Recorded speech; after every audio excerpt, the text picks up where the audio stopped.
Welcome to the Free Marketeers, the official podcast of the Free Market Foundation. Hello, my name is Mpiyakhe Dhlamini, and Martin van Staden is joining me for this week's edition of the Free Marketeers podcast. Chris Harding is not here today. He's somewhere in the USA. Martin, do you know where he is?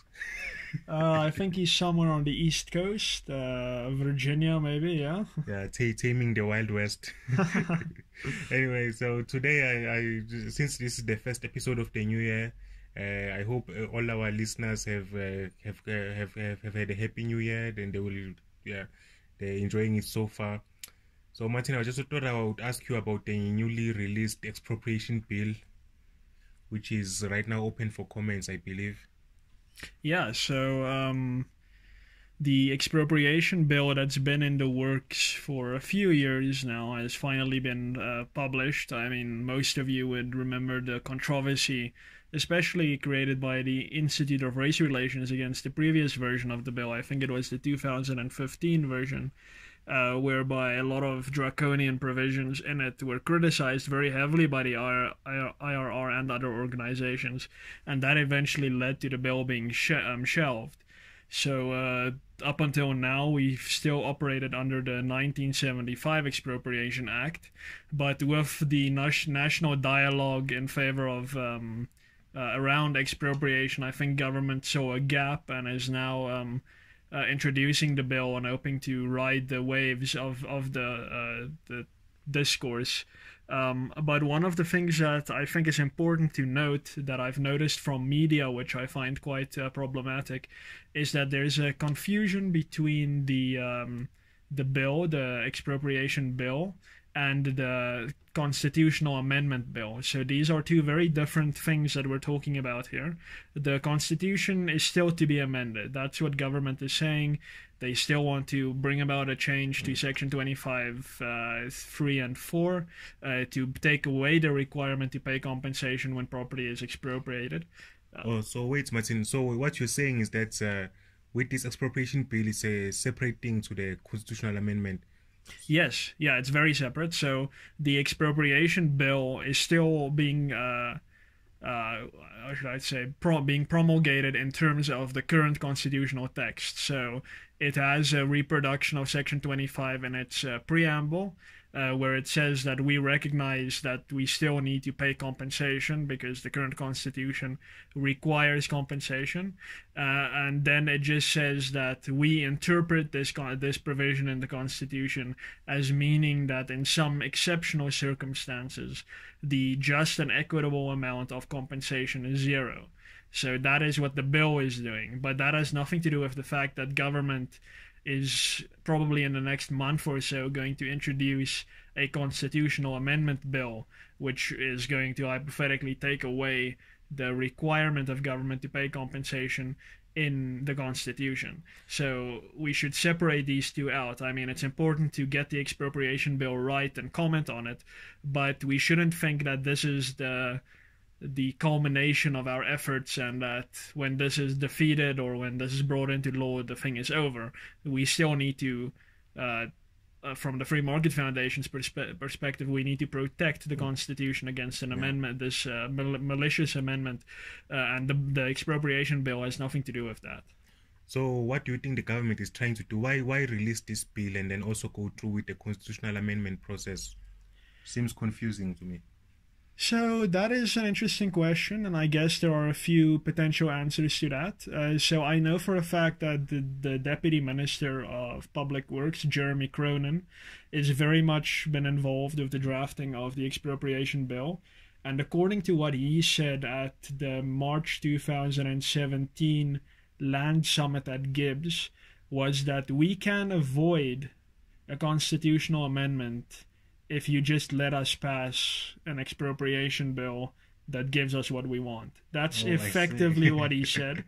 And I think he may have convinced the ANC's upper structures to say, let's do this, see what happens.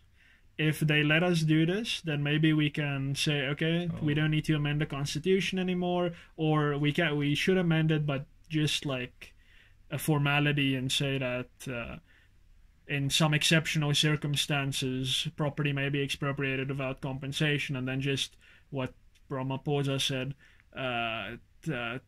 make explicit that which is already implicit in the Constitution. And if they don't get a lot of resistance with the bill, then they may do that. But if they do get a lot of resistance, they'll go all out with the constitutional amendment. That's one theory. I'm not sure if it's true, but it's something that has crossed my mind. So if just to take a little bit more on that, if that is true, then a cynic might say that this entire expropriation without compensation constitutional amendment debate was just a means of softening up the resistance for the passage of this bill. Well, government has done this many times before. I mean, what it tends to do is it publishes an extremely draconian bill. Take, for example, the 2016 hate speech bill, which basically said if you insult someone else based on 17 grounds, like their profession, like if you say politicians are thieving liars, then you're engaging in hate speech and you can go to jail because that's a collectivized politicians and you're saying they're thieving liars, and now you're liable for that. That was in that bill. But now in 2017, they released an updated bill, which is far, far better than that. It's very much closer to the constitutional definition of hate speech, so it won't put you in jail for quote-unquote insulting someone, but it's still not perfectly constitutional. So what government did there was it introduced something very radical, and it got a lot of resistance, very heavy outrage from, among other people, the Free Market Foundation and all the other liberal think tanks. And now it said, okay, we've listened. Here's our updated version. Don't worry, we're very reasonable. And now they expect people to be like, okay, great. Oh, thank goodness, at least it's not that first bill. A similar thing may be happening with expropriation without compensation. So it may come to pass that they'll say, okay, so don't worry, we've delivered our promise. We have an expropriation bill now that the people accept as constitutional, so we don't need to amend the Constitution. That may be what they're doing. This it's all very interesting. I'm sure there'll be more to say about this bill, but just moving on to inequality. This always comes up when you talk to people about free market economics. The main objection is always the idea that it causes inequality. And I just for your part, Martin, what do you think about just inequality, income inequality broadly, or wealth inequality? Do you think it's something to worry about? Should we be developing strategies to mitigate it? Well, so I did an interview yesterday on a radio station that I guess will be left unnamed, and I didn't have a very pleasant experience because it got into this inequality thing. So it basically comes down to the fact, or the assumption, the narrative, that it is just as bad for one person to have more or less than another person than for that person to be destitute and not able to provide for their own basic necessities. There's this constant confusion between the relative poverty, which is inequality, basically the poverty that exists between Bill Gates and Warren Buffett, whereby the one is worth several $billion more or less than the other one. And on the face of it, that seems unfair. If you just said person X is $10 billion more wealthy than person B, you would think, wow, that's insane, until you realize that person B is himself a billionaire. So it's a very context-dependent thing, inequality, and usually is meaningless. It doesn't matter that some have more than others. What matters is that people are able to provide for their basic necessities, have a good standard of living. In South Africa, I guess the situation is a little bit different because apartheid created both poverty and inequality. So it makes the analysis a bit more complicated, but I think the general principle still stands. What do you think about that? Well, for me, it's just interesting that if you look at what actually causes inequality, it seems to be the things that are supposed to be the solution to inequality. Whereas the things that mitigate inequality are the things that are supposed to be the cause of inequality. So it seems people have they are thinking all the way around it. But other than that, I don't see any problem with inequality. I mean, apart from you might get people who become envious, but we can't. I feel like we can't run society on the most perverse or the most depraved of our desires or our feelings. We should always run society based on maximizing what the potential of the individual, their action, their scope for action. So I don't see the problem with inequality in that context. For me, the clear problem here is poverty. That's what should worry all of us. That's what we should be trying to fix.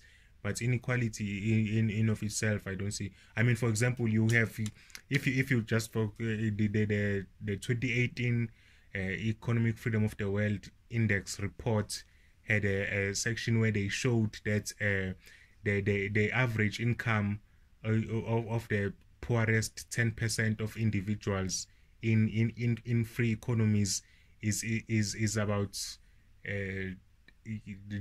taking the top quartile of freest economies. The average income is about $8,000 more than the average income in the least free economies. So it just shows you that poor people are better off in freer economies, inequalities or no equality. I mean, even if why what do you care if someone else has 10 times what you have in your society, as long as you have more income than the person than the people who are equal, let's say in Cuba, but they don't have anything. Yeah. So you want poor people to have more money in their pockets, and you do that through free markets. Yeah. And so that surely should be the point. As it doesn't matter what Bill Gates that Bill Gates has so many billions of dollars. The fact is, as long as the average American can afford to buy themselves a car, they can afford to have a reasonably good standard of living. So why do people have a problem with that? They can afford to feed themselves. Yeah. So which is what we want for South Africans, for them to be able to afford themselves, to pay for education, to be able to afford a place to live, and all of these things. It doesn't matter that someone else can afford 10 houses. If you can afford one house, you're happy with that. Yes, and I think you bring up a very important thing there, just to help solidify the distinction between poverty and inequality more, is that there are two different sets of solutions to these problems. Yes. Or in the case of inequality, so-called problem. So if you define poverty as someone being unable to provide for their own basic necessities, then redistribution of wealth does not, and per definition does not, solve poverty. Yes. Because it's about government taking money and in the form of some grant or handout giving that wealth to someone else. That person remains poor. Yes. Because they are still unable to provide for themselves, but they are now dependent on government. Yes. What government has theoretically started solving is inequality, which is this relative phenomenon, but it has not even started solving poverty. When you want to solve poverty, you need to look at what the countries at the top of the economic freedom ranking, as you said, what they've been doing, and almost invariably what they've done more in the past, not necessarily so much now. I think they're still riding the entrails of what they did in the past rather than what they're doing right now, but lower taxes, a very entrepreneurial friendly business environment. I mean, in Estonia, I think it's the easiest place to register a business, for example, and they have one of the highest standards of living. Stuff like that. You need a very entrepreneur-friendly environment, whereas inequality, the quote-unquote solutions, are almost always destructive and almost always lead to more poverty, but theoretically less inequality. So these are two very different concepts, whereas poverty is about liberating individuals from a threatening condition that could kill them. Inequality is something about giving governments more power to control the people under their jurisdiction. So we always need to be mindful of the very real difference between inequality and poverty. So what I did last night was look at an economics textbook, an undergraduate economics textbook. It's part of a a new curriculum that's supposedly going to be adopted by VETS, UCT, and UK. That's if I'm not mistaken, is something called CORE. It's been developed ever since the 2008 financial crisis, and there's a lot of stuff about inequality there, and their justification for why the inequality is a problem is a survey. Is a survey they did in America, asking people what would be the ideal distribution of wealth and comparing that to the actual distribution of wealth in the USA. So wait, so a bunch of Americans said that this would be an ideal situation, and now they're taking that as indicative of a global problem that needs to be addressed through government conduct. Exactly, and the assumption, the thing that they ask you to do is a thought experiment that was developed by John Ross. They say, okay, before you answer the question, you must first assume that you will be assigned to an income category randomly. So, which is an assumption that doesn't hold in the real world. Yeah, no one is assigned randomly. Like, I mean, the skills that you have, the circumstances of your parents, your community, all of those act towards helping you to achieve your goals or act against you. So it's never completely random as they assume. So I think that's just flawed. It's just a reliance on envy, like arguing based on envy, and I think it's bound to fail. No, the problem with Rawls's whole theory is because it's designed to determine what the best policy is, and he asks you to stand behind this veil of ignorance to say that assume you will be assigned randomly, and based on what you would like to happen, on that assumption is what the best policy is.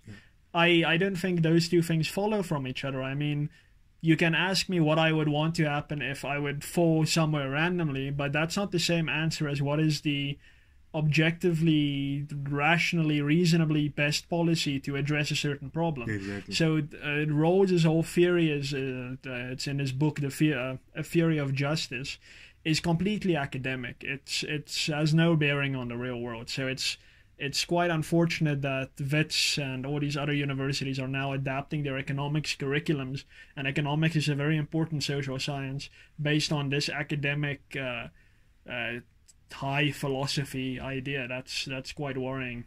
And it's supposed to include different schools of thought, but I looked and didn't find anything from the Austrian School of Economics. So. Of course not. But moving on another point of that is often set up as a conflict, an economic conflict in society, is the so-called conflict between capital and labor.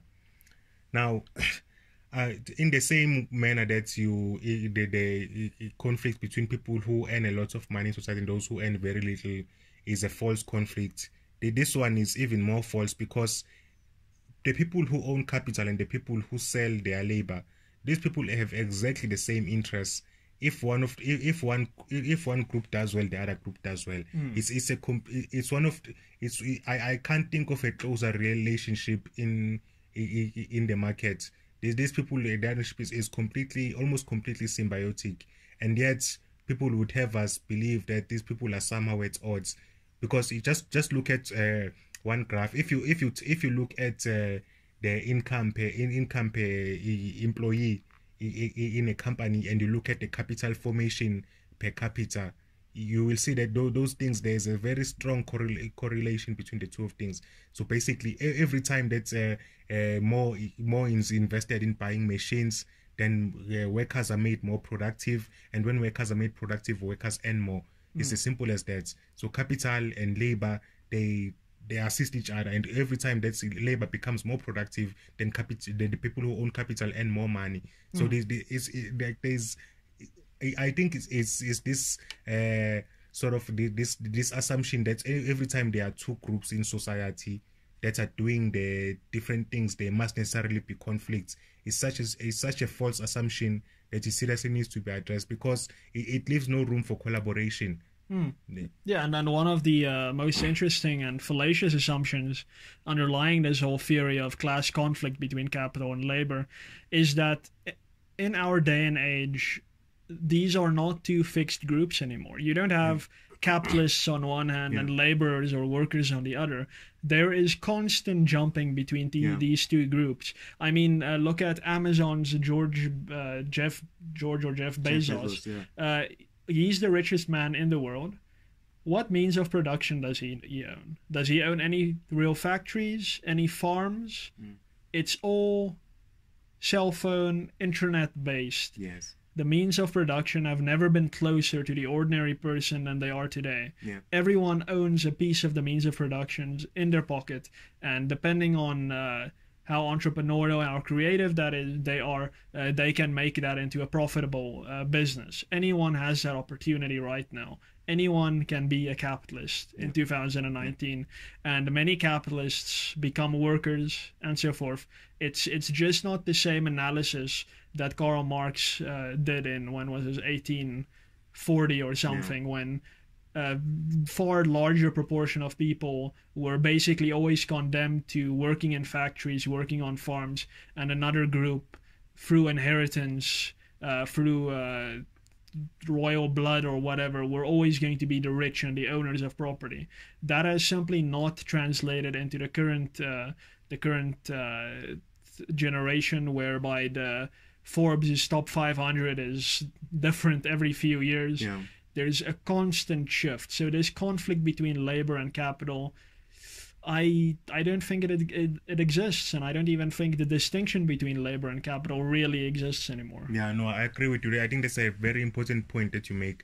It's a false distinction, because just to take one thing, most workers who have formal jobs now, they have investment in the stock markets through their pension funds. Now that's capital. Because that money is used to drive progress in the economy. And it's a passive income generator. Exactly. So he doesn't work. It generates income after time. So what a greedy, exploitative capitalist! All these people investing in the PIC. How dare they be so exploitative? Exactly. And even the PIC is the biggest fund manager in the entire continent of Africa. So if those people are all government employees. So that's if you were looking for the biggest capitalist in Africa, look at your teachers, your nurses, all those people. Those are your biggest exploiters. But it's something that just needs to die now, because I think we're long past that. It's been conclusively demonstrated to be a false analysis. But anyway, moving on to one other interesting article that I read that was released last week on Thursday. It was from a person from Uganda called Mugabi John Socrates, and he was writing about the examples from Uganda and how expropriation affected them there. So I know you've read the same article, Martin. Do you have anything to comment on that? Oh yeah, so I know Mugabe quite well. We've worked together since our days in Students for Liberty, and he was supposed to present at the Free Market Foundation's recent Expropriation Without Compensation conference, and unfortunately, due to the great efficiency of the South African Foreign Service, he was unable to acquire a visa. Hashtag open borders to come to South Africa to present this case that he wrote a very good article on for City Press. So yeah, I mean what he basically says, and I think you should all go and read the article, is that in Uganda there was a wealthy Indian minority that came there since the 1800s, and then when Uganda gained independence from Britain, opportunistic political forces saw this minority of wealthy Indians and this majority of poor black Africans as a great opportunity to elevate their own political goals, and they basically victimized these Indians. And that sounds familiar. Where could we have seen that before? I mean, yes, yeah, I wonder. It feels very present. But then eventually in a lot of Indians, not all of them, were expelled from Uganda, and their property was effectively expropriated without compensation, and it was supposed to be transferred to the black Ugandan majority. Surprise, surprise, that didn't happen. Yep. Friends of the government received the property, and of course a lot of interfactional strife came as a result of that, whereby one government crony wants this farm and the other government crony gets the farm, and then there's killings and all these things, intense civil strife in Uganda, and that obviously tanked their entire economy. And as always, the poor majority suffered most, and today Uganda's economy still hasn't fully recovered from that. And Mugabe is basically saying, South Africa, come on. You have the example of Uganda, Zimbabwe, Venezuela, and I guess there are many other examples that we just... I think Mozambique is maybe another example. Just don't go down this route. That's his message. We've been there, done that. Yeah, no, and the really interesting thing for me was that when he says that Uganda has never really recovered from that. And I think it's important to say that the people who advocate for government to go, giving government this power of expropriating property, they need to understand what incentives are playing or are acting on the government officials, the politicians, and all of these people. Their first priority, these people's first priority is staying in power. So once they get that much power, they get that property, they are going to use it in order to stay in power. They won't be thinking about poor Mrs. Dube in Soweto, who's been struggling all her life. The first priority is, okay, how can I stay in power? How can I use what I've just been, this power that I've been given to stay in power, and who I can bribe to and it's usually the military, the police, the tax collectors. Those are the people which is useful for politicians to bribe.